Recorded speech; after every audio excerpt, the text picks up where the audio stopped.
日照青山，浓雾尽散。自我来市敌苗寨之后，总觉得这里雾蒙蒙的，笼罩在一团看不清的迷障里。但今日是个难得的好天气，阳光难得的穿透整座密林，把阴冷潮湿的吊脚楼都照射得温暖起来。不知道是我年轻，恢复力强，还是卢奇的药确实很有效果，或者两者兼而有之。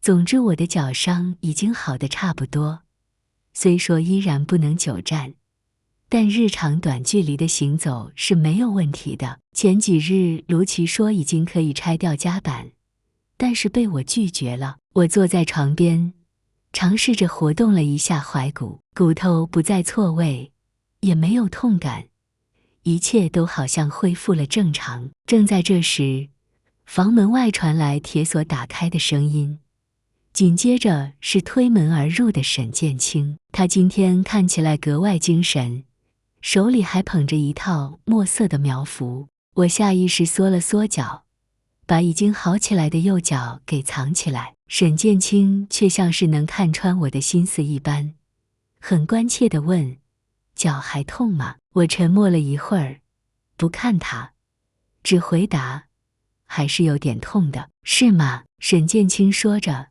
走上前来，很自然地开始脱我的衣服。那天被他从密林里带回来后，我就一直是穿的简单的罩衫，样式普通，像衬衣一样，棉麻的材质，很宽松。我愣了2秒，这才一把捂住领口，也按住了他的手。我稳住心神，说：不是今天要拜祭你母亲吗？你这是做什么？沈建清点点头：对呀，先换一身衣服。他说着，指向自己带来的那黑色的苗符。我不着痕迹地松了一口气。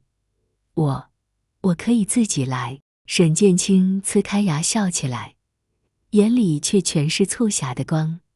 你哪里我没见过？况且你脚还没好，行动不方便，这衣服繁杂得很，总得我帮着点。我的脚，我顺嘴反驳，但话到嘴边又咽下去了。沈建清眉眼一冷，又逼近一步，脸上的笑变得森冷而意味深长，狐疑地说道：难道你骗我？李玉泽，你不会骗我吧？我深深呼吸2口，回避了他的问题，皱着眉很认真地说：我可以自己换，需要你的时候你再帮我。沈建清直视着我的眼睛，我回以坚持不退步的眼神。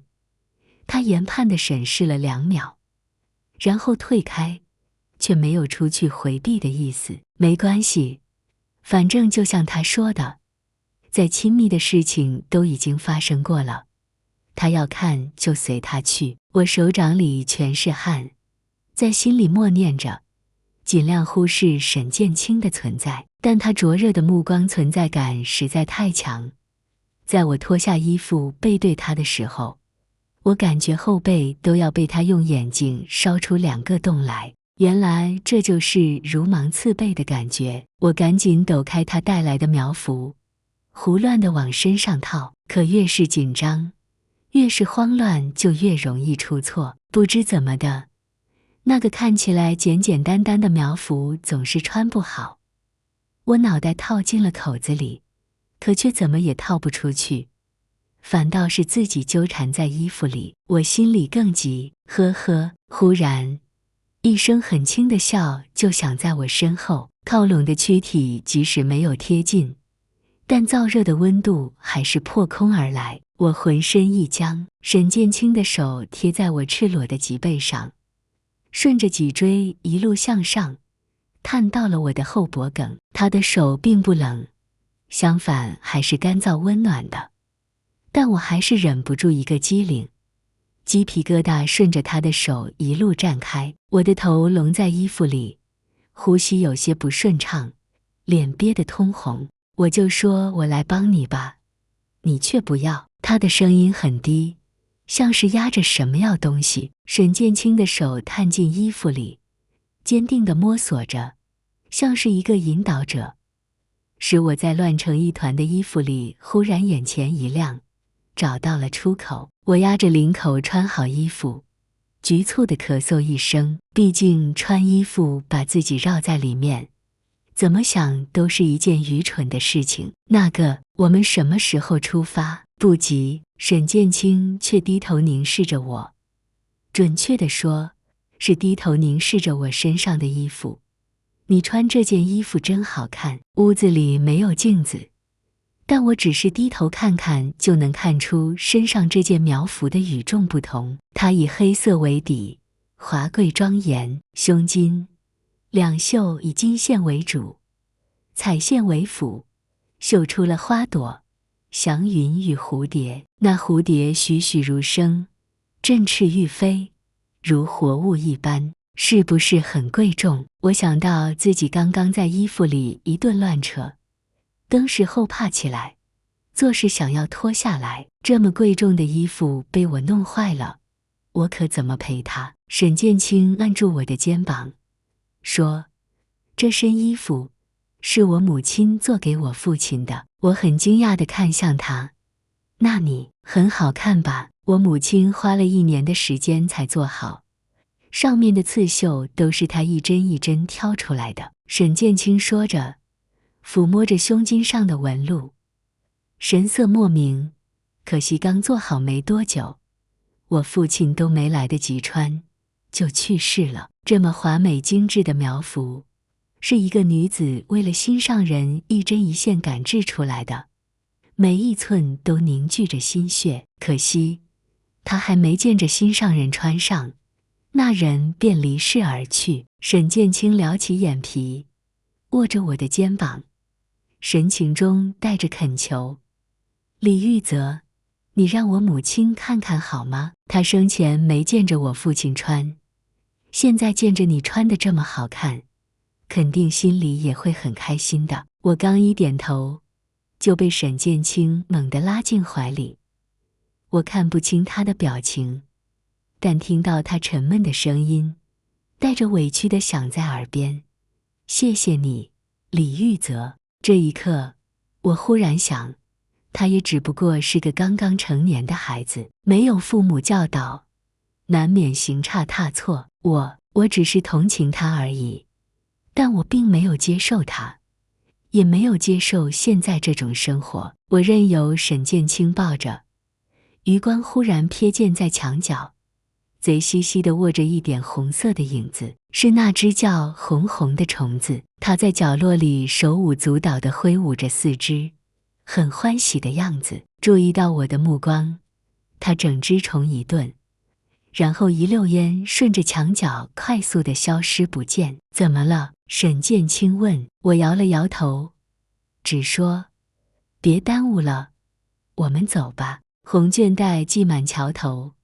拂过山间的风掠过它们，好像也带着无数灵魂去往远方自由的世界。我原本以为沈建清说的祭拜就是在这桥头祭奠一下，因为这桥上系满了绢带，或许有一个就属于他的母亲。但没想到他眼神都欠奉，直接带着我跨过了石拱桥。不是这里吗？我惊讶地问。沈建清：“这里没有我母亲的红绢带。”不是说。沈建清说：“它不一样，你跟我来吧。”我们说着就继续往前，穿过石拱桥，远离聚居地，最后来到一片背靠大山的竹林。林下，不知道多少座坟茔整齐地落在那里，它们排列整齐，像是一个个训练有素的士兵。我蓦然想起我来到过这里，当时我带着相机四处走动，无意间来到了这里。彼时还有2个苗族男人驱逐我，我便匆匆离开了。我当时就好奇，为什么沈建清说士迪苗寨讲究火葬，可这里却有这么多坟茔？没想到这里面有一座竟然是属于他母亲的，是不是很奇怪？沈建清的声音低低的：“反正这些以后你都会知道，我今天回去就告诉你吧。”我心里全部被好奇占满，闻言便点点头。沈建清牵着我的手便拉得更紧了。我们转过一段小路，发现在其中一座坟前，已经跪了2个人，正在很虔诚地拜祭。其中一个须发皆白，脊背佝偻，面容苍老，此刻正双眼紧闭，嘴里喃喃说着什么。他一旁的女子容貌绝美，长发如瀑，正是苗寨的首领和婉莹。沈建清一见着他们，原本平静的脸色便沉了下来，站在原地不带表情地看着他们。其实说起来，他们一个是他的外祖父，一个是他的表姐，应该是一家人才对。沈建清见到他们，却从来没有好脸色。算了，这本来就是他们自己的家事，我一个外人也不好说什么。等到首领和婉莹前进地在坟头拜了3拜，首领在婉莹的搀扶下缓缓起身，沈建清才冷冷地开口，说了句苗语。首领顿了顿，苍老的脸上没有出现任何松动，在婉莹的搀扶下走出了竹林。路过我的时候，首领转过头，目光有一瞬间倾注在了我身上。他快速打量了一遍我的衣着，眼皮松弛地耷拉着，有点像3角眼，目光浑浊却犀利，如刀子一般刻在我脸上。我的心跟着颤了颤，那绝不是什么友好的眼神，甚至我从里面感受到了恶意，感受到了杀气。但目光的交汇仅仅是1秒钟，很快我与他们擦身而过，但那种压迫感却没有随之消失，反而如一颗巨石一样压在了我的头顶。怎么了？沈建清俯下身问我。我这才惊觉我的右手紧紧地握着他的左手，因为太过用力，他的手都被我握得发白。对不起，我赶紧甩开他的手，可没想到他却又坚定地握了上来，手心干燥温暖，像是有某种镇定人心的力量。他很轻地说：“别怕，有我。”我抬起眼，猛地撞进了沈建清清澈的眼底，里面蕴藏着的汹涌的情意绝不是假的。他那么专注地看着我，好像世界上就只有我一个人，好像无论发生什么事情，他都不会松开拉住我的手。砰砰砰，我的心跳不仅没有慢下来，反而越来越快，越来越快。这是心动吗？有个很细弱的声音在我心底问。不，当然不是。另一个声音在疯狂呐喊。我赶紧错开视线。沈建清是真的很喜欢我，我当然知道，但喜欢不是固执，不是囚禁，不是强迫，这样的喜欢是一意孤行的伤害，是一厢情愿的假象。我甚至不知道会在哪个瞬间触怒他，让他又疯起来。我绝不允许自己对这样的沈建清动心。我冷静下来，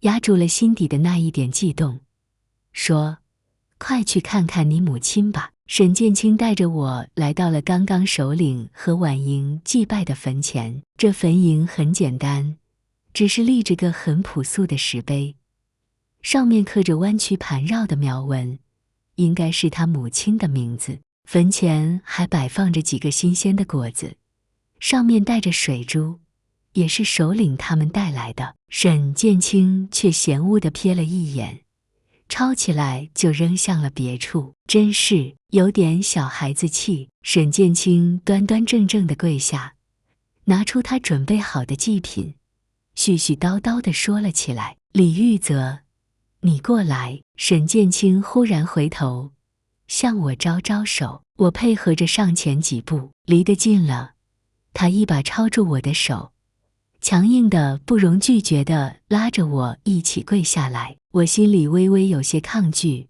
但却熬不过他。爸妈，这是李玉泽，往常都是我自己来，这次我带了人，你开心吗？沈建清的声音是少见的柔和，带着些小孩面对母亲时才有的娇气。我从来没有见过这样的沈剑清，他是不是很好看？穿这身衣服也很好看。我知道你一定会像我一样喜欢他的。沈剑清笑容很满足。还有，你对我说过的话，我全部都记着呢。同样的错，我不会去犯。他没头没脑地说了一会儿，我便在旁边听着。阿妈，明年再来看你，你叮嘱我的事情，我都做得很好。不信你挑个起大风的日子，乘着风来看看。说完，沈剑清很虔诚地俯下身，在墓前磕了3个头。磕完，他又起身，用催促的眼神看着我。在盐城的习俗里，是不能给陌生的坟墓磕头跪拜的。我虽然并不迷信，但也依然不愿意。说到底，我和沈剑清并没有什么关系，凭什么要我给他母亲磕头？这磕下去，就好像我从心底里承认我与他之间是真的有些什么。其实我应该顺着他的，我自己都不知道。忍了这么久的我，现在又在矫情什么？沈剑清看我腰背挺直，从鼻尖叹了口气，突然贴到我耳边，用气音说：“别在我妈面前惹我生气。”说完，他也不等我回话，伸手按住我的后脖梗，用力地往下一压。他的力气不大，却也不容抗拒。我顿时顺着他的力道前倾，额头磕在了坟墓面前。你放开我！我挣扎起来，可身体刚支起来，却再次身不由己地顺着他的力气磕了下去，一连磕了3个，沈剑清才心满意足地松开手，扶我从地上站起来，还神态很亲密地抚去我额头上的尘埃。我躲开他的手，沈剑清也不气恼，脸上还带着纵容以及无奈。李玉泽，你别不理我，说得好像刚刚突然发疯动手的人不是他一样。我们沉默着走出竹林，谁也没有再说话。而竹林外还矗立着2道身影，首领身形佝偻，而他身旁的婉莹亭亭玉立。见了我们，首领开口说了些什么。沈剑清的脸色不太好看，视线在首领和婉莹身边转换了几番，最好缓缓点头。他转头对我说：“我有些事，你在这里等我，不要走远了。”我没有应他。沈剑清惩罚似的悄悄在我腰上捏了一把，跟着首领去了。可没一会儿，婉莹却独自回来了。她主动上前来扶住我：“你的脚好了吗？”我点点头：“已经好了，谢谢你。”婉莹笑了笑，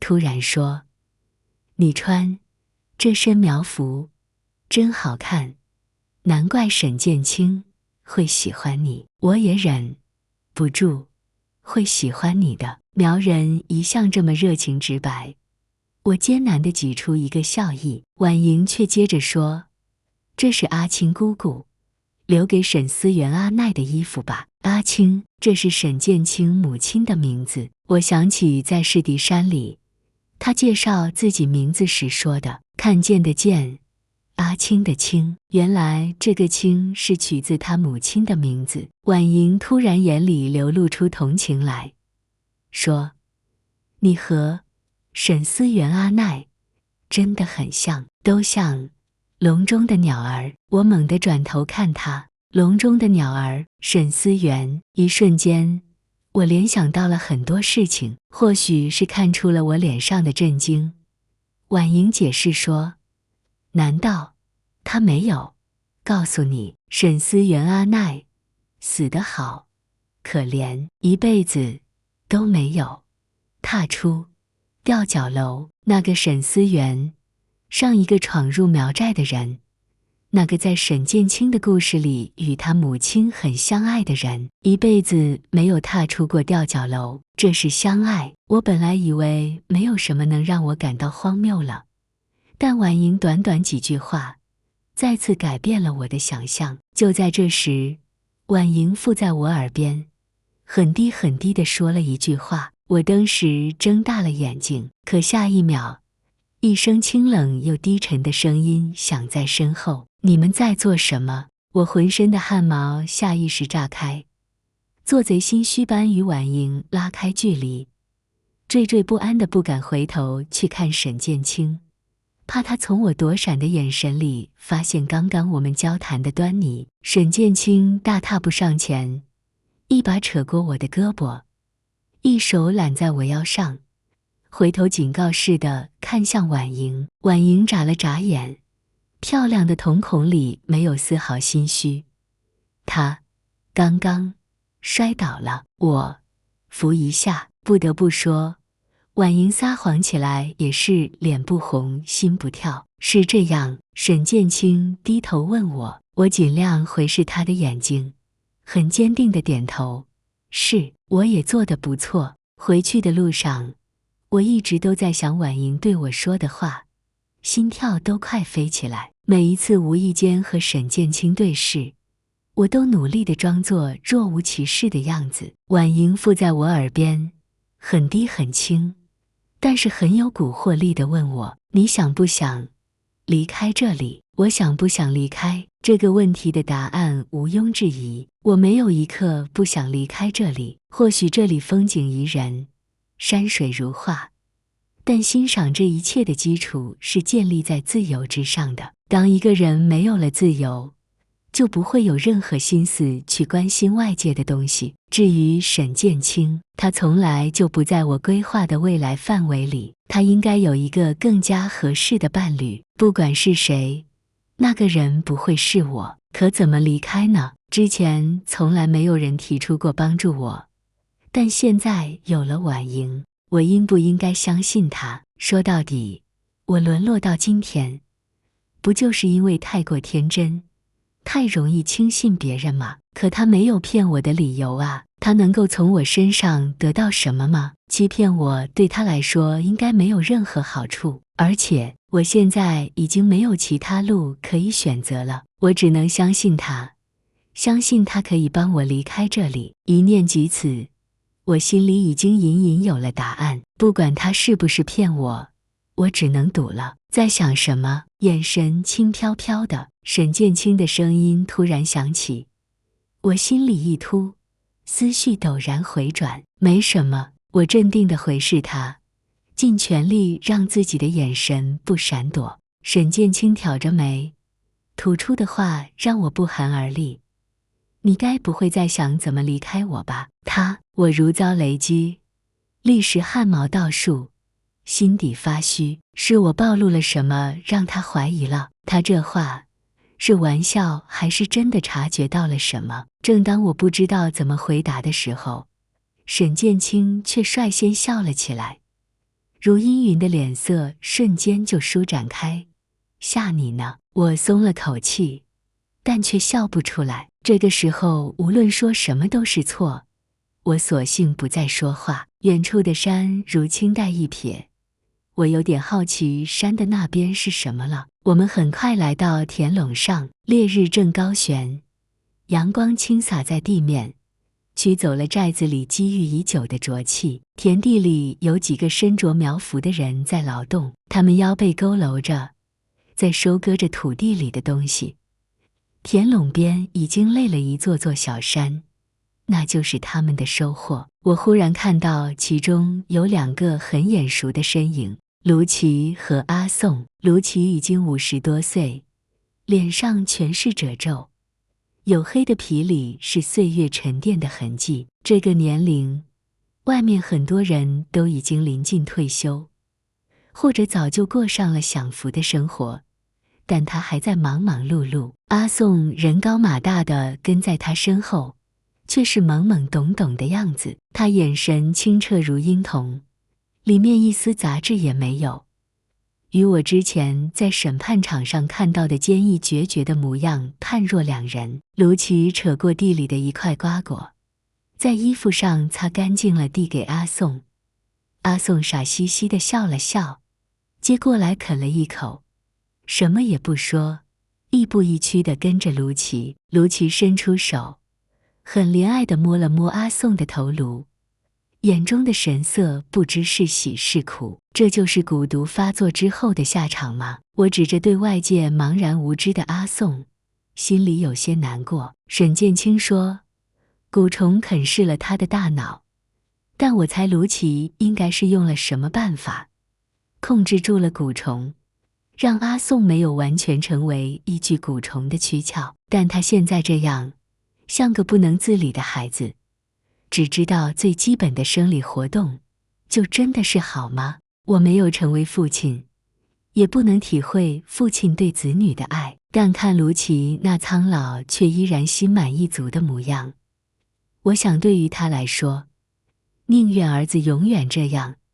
宁愿自己照顾他一辈子，也不想他死。只是这样一个垂垂老人，却要人在暮年重新肩负起照顾孩子的责任，真是叫人于心不忍。卢奇应该是累了，垂着背缓慢地直起腰，视线与我遥遥地对视上。他似乎并不觉得难堪与尴尬，还露出个愉悦的笑意来。跟在他身边的阿宋迷茫地看了看，也笑着跳起来。可他人高马大的，一跳起来就踩到了地里的果实，顿时又引来混乱。我不忍心再看下去，与沈剑清接着往前走。我想了很久，终于忍不住问道，秋露和徐子荣是不是也会变成这样？沈剑清连停顿都没有。如果不出意外，他们只会变成蛊虫的寄居壳，连阿宋都不如。我呼吸一滞，心里闷闷的痛。经过了这么多事情，我心里早就把他们当成了很要好的朋友。当初我们一意孤行嫁到苗寨里来，只被巨大的利益蒙蔽了双眼，却没有想过背后潜藏的危险。如果当初没有来苗寨就好了。我其实知道你一直在怪我。沈剑清忽然开口，声音里听不出情绪，但李玉泽，寨子里的规矩一直以来是没有人可以撼动的，连族长也不可以。能够保下你，我已经费了很大的力气。我觉得很疲惫，不想再纠缠于这个话题。不管现在怪或者不怪，事情发生了就是既定的事实，费再多嘴皮子也改变不了什么。我说，回去吧。一路无话，一直到傍晚，林子里却突然刮起了大风。吊脚楼身处在树林的包裹中，林中风动叶落的声音能够很清晰地传进来。我可以闭上眼睛，想象大风是如何抚摸过万里层林，抵达山的那一方。我本来打算休息了，沈剑清却突然闯进了我的屋子。只见他一改往日里秀美的形象，浑身沾满了不知道从哪里来的泥土和汁液。他的裤腿还没有放下，白皙修长的小腿上还沾着斑斑点点的泥土，衣服上也是，但人看起来却并不狼狈。他的半长的头发扎在脑后，应该也是为了方便动作。你干活去了？我很惊讶。我帮卢奇阿叔收果子去了，他还送了我一篮。沈剑清明显是一路跑着回来的，胸口还在剧烈的起伏，气息不匀。这还是我第一次见他干农活，但看他那脏兮兮的模样，应该也不太熟练。沈剑清又解释说，你今天上午看他的眼神很难过，我去帮他，你会不会开心一点？我愣住，你是为了我？一种很奇怪又很熟悉的感觉再次从胸口升腾起来。不说这些了，沈剑清上前拉住我，带我往屋外走。外面起大风了，他似乎忘了我的脚还夹着板子，走得飞快，像是什么东西在无形地催促他一样。我自己也忘了，为了跟上他的节奏，不由得加快脚步。我们去哪里？我问。他牵着我的手抓得死紧，我根本挣不开。沈剑清眼睛亮晶晶的，像两颗黑曜石。他说，外面起大风了。我搞不清楚起风和出去有什么关系。起风不就是要下雨了吗？那更应该待在屋子里啊。沈剑清带着我穿过长廊，停在了楼梯处，他却没有选择下楼，而是往楼上走去。吊脚楼一共有3层，第1层是沈剑清起居的地方，第2层是我们之前暂住的客房，而第3层我们从来没有上去过，因为当时初来乍到，沈剑清就特意嘱咐过，不能上第3层楼。我当时便觉得神秘，但这毕竟是别人家的隐私，便也没有暗中窥伺。没想到现在却有了光明正大去看看的机会。顺着阶梯向上，只有一间小房间，房门侧对阶梯。我阿妈死的时候说，会挑一个她喜欢的大风天，乘着大风来看我和我阿爸。自她死后，每年的今日都是艳阳高照，唯独今晚起了大风。沈剑清一边说，一边推开了小房间的大门，语气里是藏不住的雀跃和激动。李玉泽，我阿妈肯定听到我说的话了，她很喜欢你，所以才会选择今天就回来。我听完，沉默良久，不知道该怎么回应。这样的话只是一个母亲在弥留之际安慰自己孩子的话罢了，怎么可能会当真呢？但转念想想，沈剑清14、15岁就没了父母，年纪轻轻孤身一人，总是需要一些寄托的。如果我去戳破这个幻想和寄托，未免太过残忍。我们走进屋内，只见小房里左右开窗，可以让空气流通。天顶阴衬着吊脚楼屋顶的形状，呈3角形。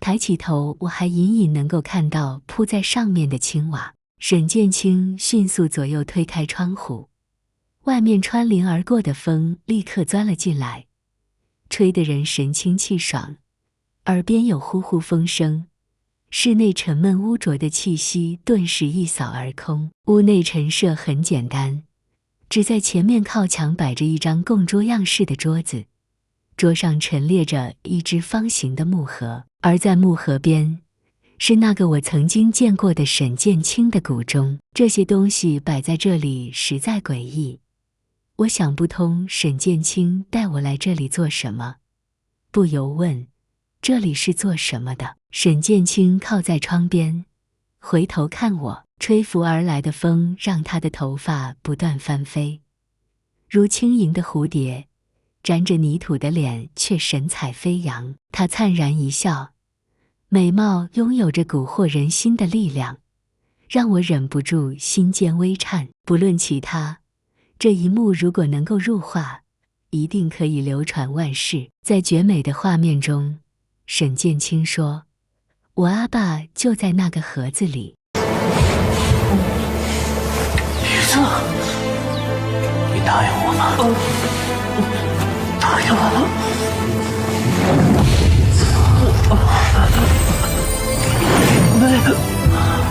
不答应我，我就不走了。男人跟男人结婚，沈剑清是疯了吗？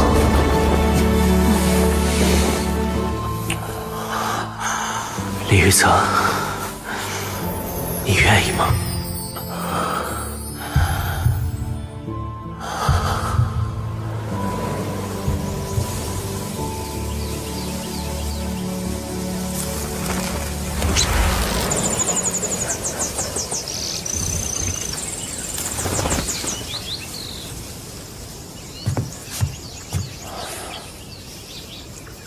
今天倒是个难得的好天气。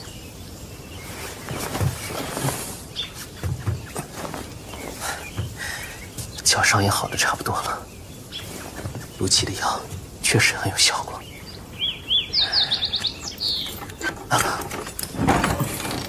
昨天卢奇说你脚上的夹板可以拆了，你为什么不让他拆？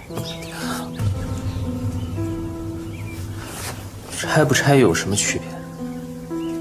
反正不论我去什么地方，都有你这个人形拐杖跟着。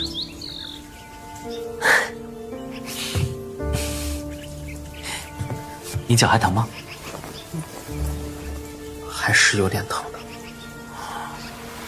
是吗？来，我帮你。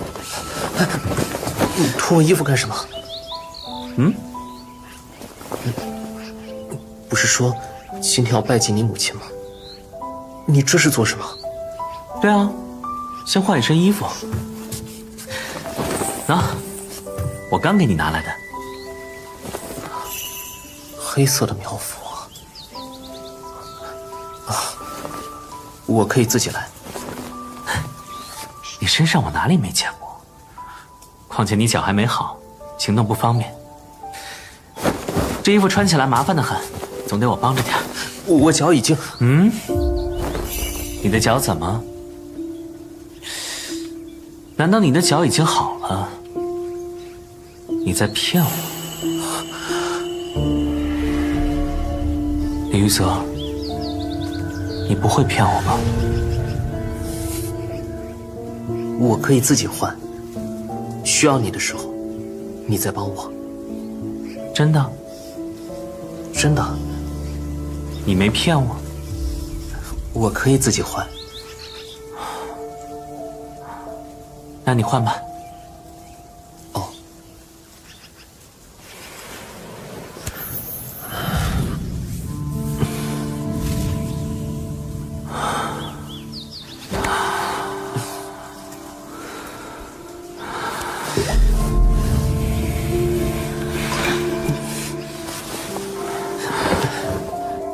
这是上衣吗？哎，不对，怎么穿呀？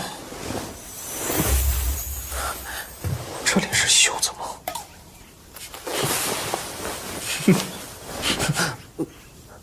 笑什么呀？我来帮你。哦。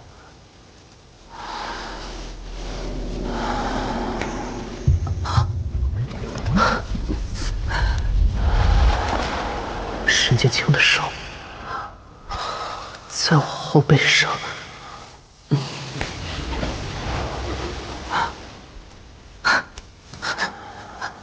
别捉弄我了，帮帮我。我就说我来帮你吧，你却不要。玉子阿哥，求我呀！求你，抬手。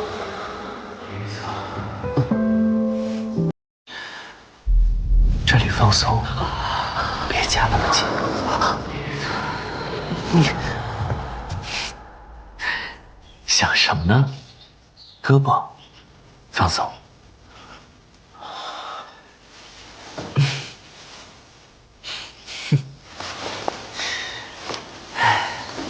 好了，多大的人了，穿件衣服也能把自己绕进去。那个，我们什么时候出发？不急，你穿这件衣服真好看。是吗？这身衣服是不是很贵重？这身衣服是我阿妈做给我阿爸的。那你还……就好刚才你让我弄坏了。这是用金线和彩线绣的花朵、河流和蝴蝶。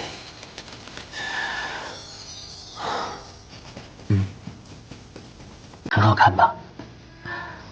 我阿妈花了1年的时间才完成的。可惜刚做好没多久，我阿爸就去世了。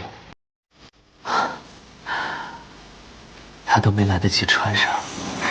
马上就做好了，你阿爸穿上一定很好看。可惜了。李玉泽，你让我阿妈看看好吗？她生前没见着我阿爸穿，现在见着你穿的这么好看，肯定也会很开心的。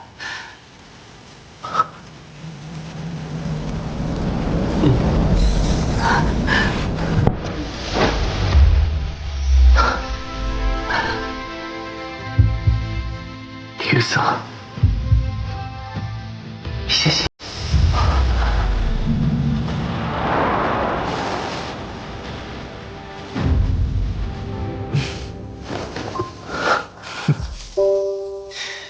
他也不过是个刚刚成年的孩子，没有父母教导，难免行差踏错。我只是同情他而已，并没有接受他，也没有接受现在的生活。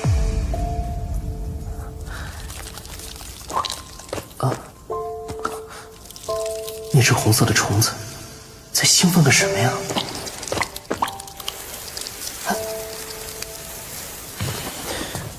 怎么了？没什么，别耽误了，我们走吧。好。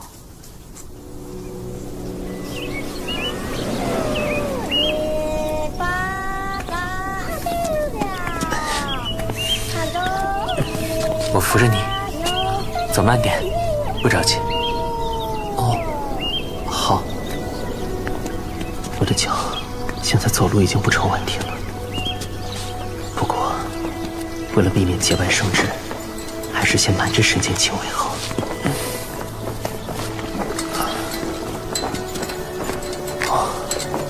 又是这座系满红绢带的石拱桥。你母亲的红绢带在哪里？这里没有阿妈。没有吗？不是说……它不一样。跟我来，还在前面。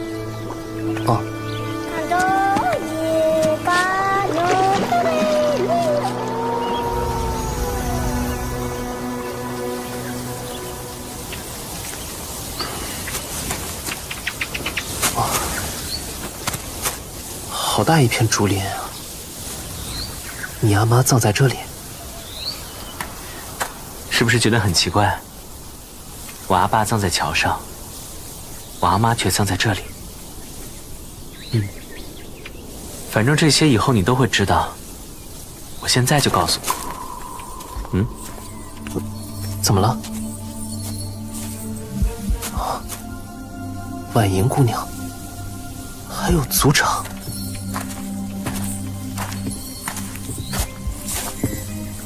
阿七，莫阿萨基哦，雷娘伊塞诺了，娘苏等娘白哦。说起来，他们一个是他的外祖父，一个是他的表妹，应该都是一家人才对。怎么沈剑清每次见到他们都没有好脸色？大姐，蒙代娜败给他你么？李玉泽，你来干什么？还穿着这身衣服？我莫过于蒙孔阿刀。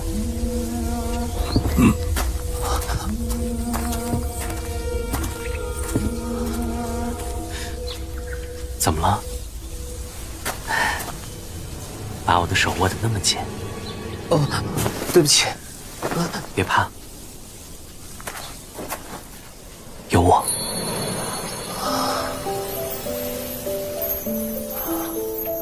他应该是真的很喜欢我。女子，这个世界上从来没有人像他这么喜欢我。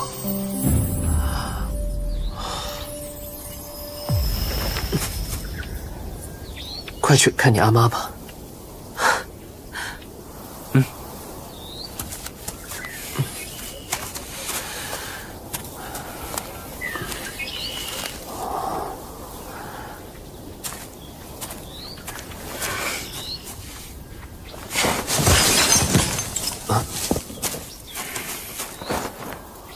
阿妈，遇到你么？牛诺啊强加油，鱼啊调一类的大白。李玉泽，你过来。哦。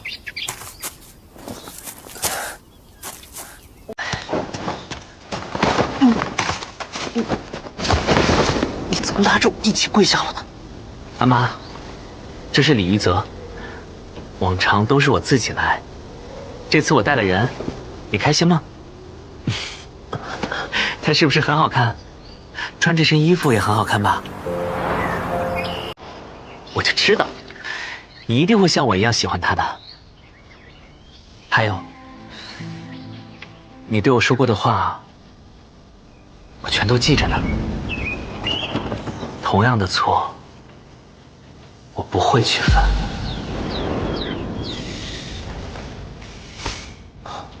同样的错是什么？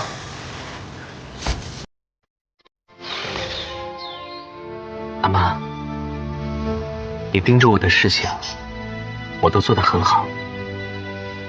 不信你挑个起大风的日子，乘着风来看看。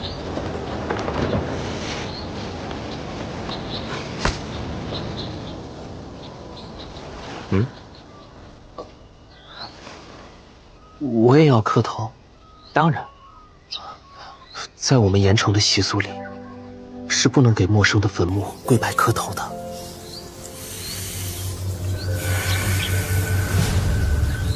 别在我阿妈面前惹我生气。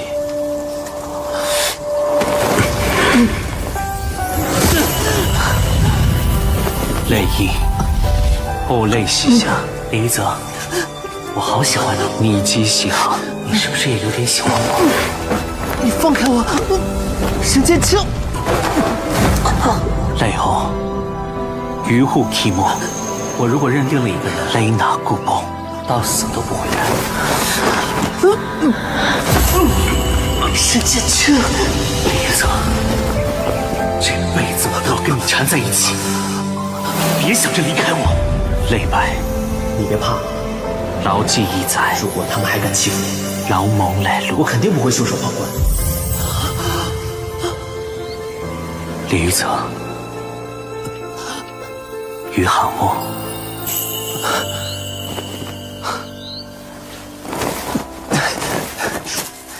沈剑清，你这个疯子！刚才弄疼你了吗？李玉泽，你别不理我。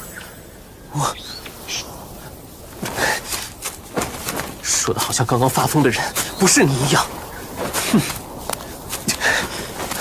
李玉泽，等等我。这才好了几天呢，又开始了。族长，李玉泽，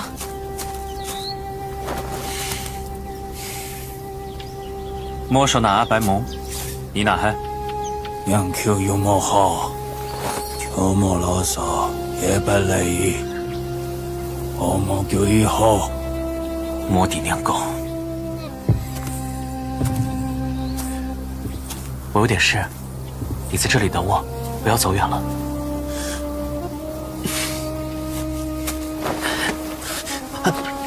你我腰干嘛？等我。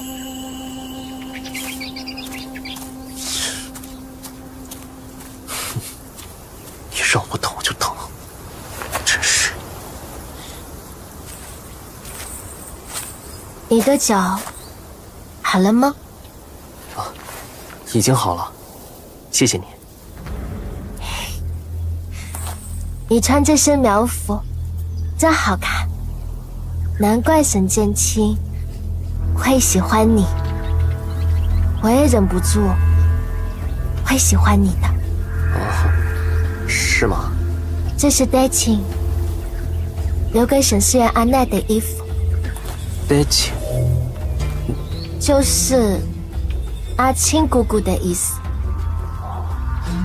原来阿青是沈剑清的母亲。我叫沈剑清，看见的见，阿青的青。怪不得沈剑清自我介绍的时候会这么说。你和沈思源安奈真的很像，都像笼中的鸟儿。笼中的鸟儿？沈思远，不是沈剑清母亲最心爱的人吗？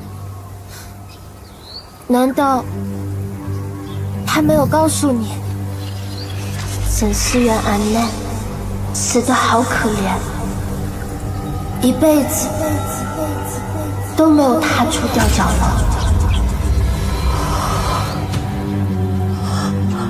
沈思远，那个在沈剑清的故事里跟他母亲很相爱的人，一辈子都没有踏出过吊脚楼。我父亲是外面的人，他在寨子里爱上了我的母亲，所以便长久地留了下来。我也是误入苗寨的外来人。他后来生了一种很严重的病，卧床几年之后就死掉了。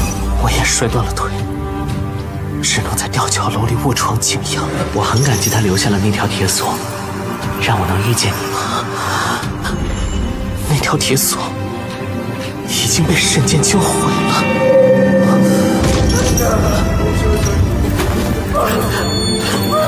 沈剑清，放我出去！沈剑清！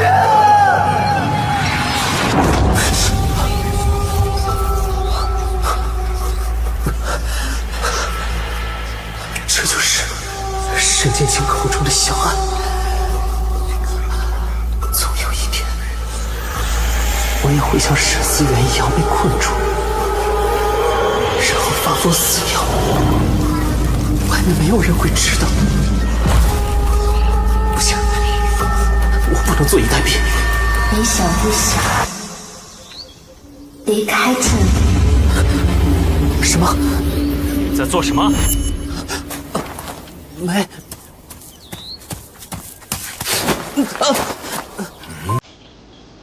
他刚刚摔倒了，我扶一下。这里没我什么事，我就先走了。是这样。是。出来很久了，我真的有点累，我们先回去吧。好，我扶你走。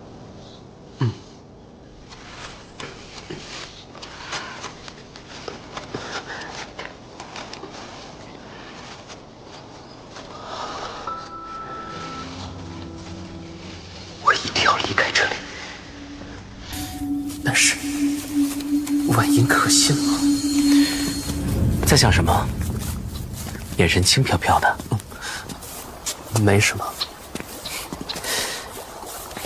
你该不会在想怎么离开了吧？什么？吓你呢？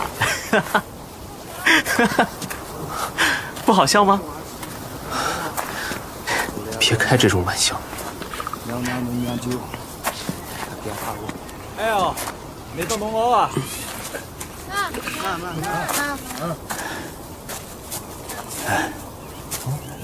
那两个人是卢奇和阿宋。给。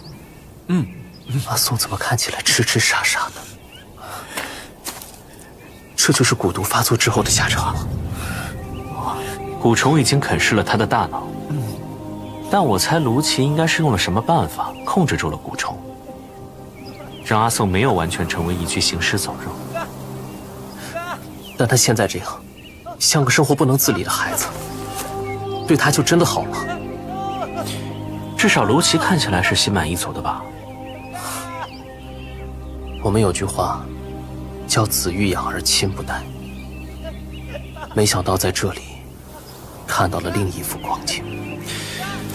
这句话我也读过，只不过对于老人来说，宁愿儿子一辈子这样浑浑噩噩，也不愿意儿子死在自己前面吧。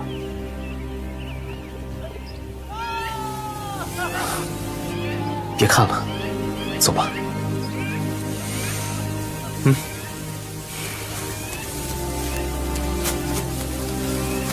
徐子柔和秋露他们，是不是也会变成这样？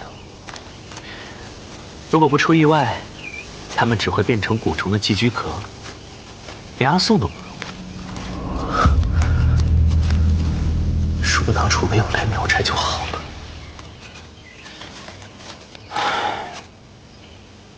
其实我知道，你一直在怪我，但是李玉泽，寨子里的规矩是没有人可以撼动的，连族长也不可以。能够保下你，我已经费了很大的力气。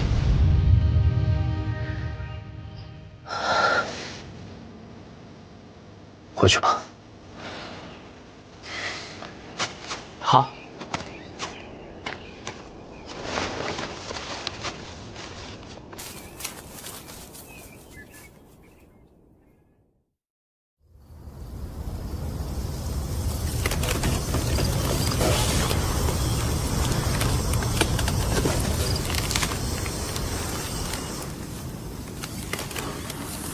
今晚怎么突然起那么大风？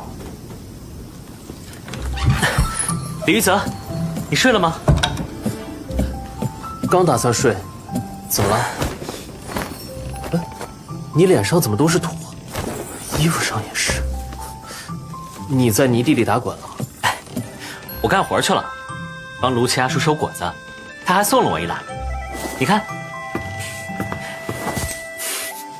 少见啊！我还没见过你下地干农活的样子。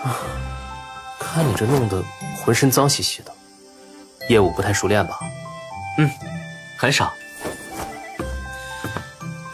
你今天上午看他的眼神很难过，我去帮他干活，你会不会开心一点？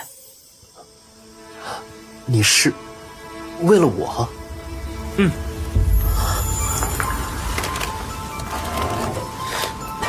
不说这些了，快跟我出去，外面起大风了。我们去哪里啊？外面起大风了。起大风不是快要下雨了吗？为什么我们还要往外面跑啊？你带我来3楼干什么？当时不是说不能上来吗？我阿妈死的时候说，会挑一个她喜欢的大风天，乘着大风来看我和我阿爸。从他死后，每年的今天都是大晴天，唯独今晚起了大风。李玉泽，我阿妈肯定听到我说的话了，她很喜欢你，所以才会挑今天回来。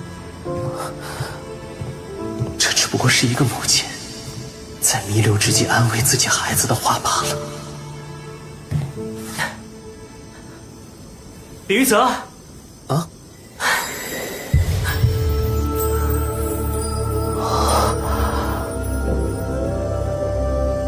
好美。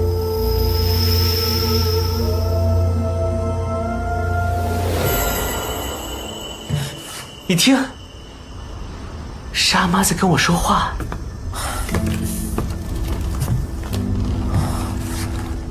3楼的风声，好像是比2楼要更大一些。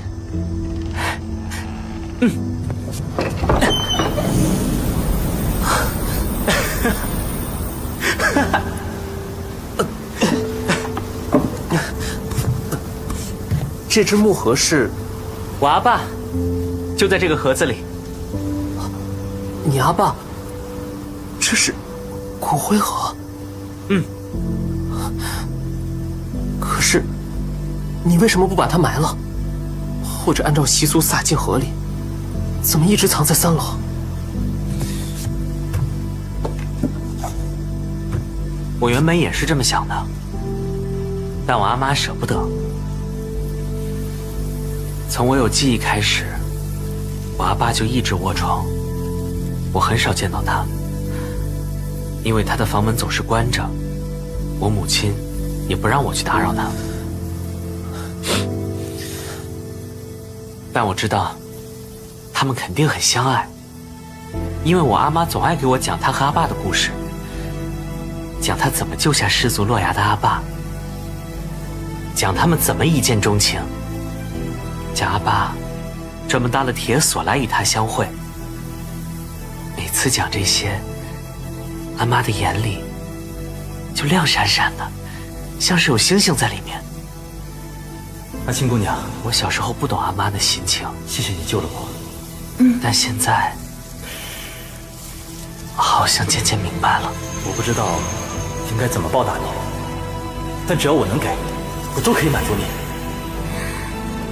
你好好休息，等你好了再说。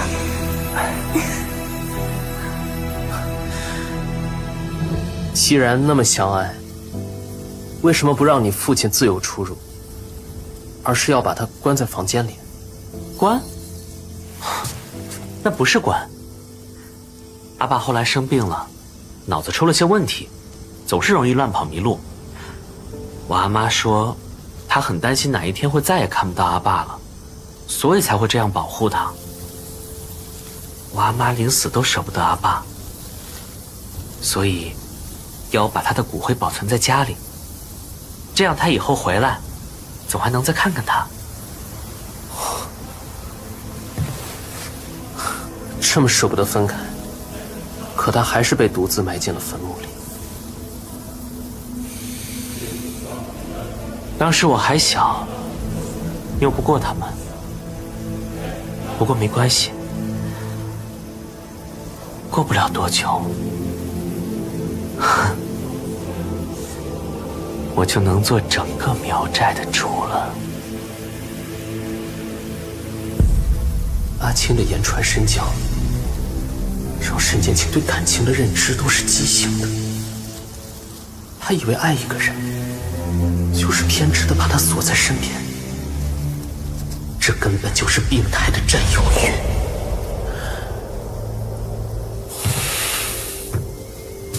你怎么用这种眼神看我？你觉得我很可怜？没有，只是有点冷。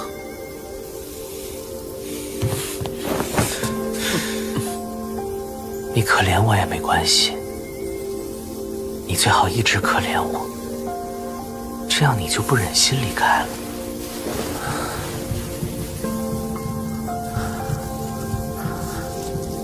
这也是从阿青那里学来的招数吗？一边示弱，一边用强，把别人的心都搅乱了。骨灰盒旁边的那个，是你的骨钟吗？是。沈剑清。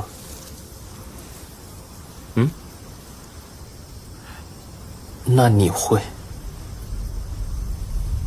对我下蛊吗？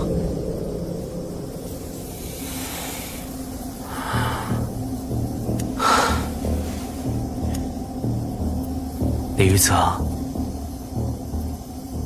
我不会下蛊。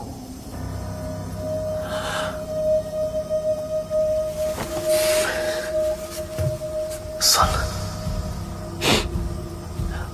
我们下去吧。好像快下雨了。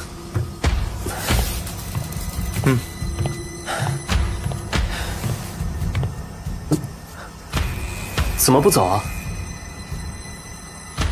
李玉泽，你的脚已经好了。前几天还有点痛的，可能是这2天恢复的比较好。是吗？那我们应该庆祝一下。对，应该庆祝的。庆祝？怎么庆祝？趁今天阿爸和阿妈都在，玉子阿哥，我们就结婚吧。什么？结婚？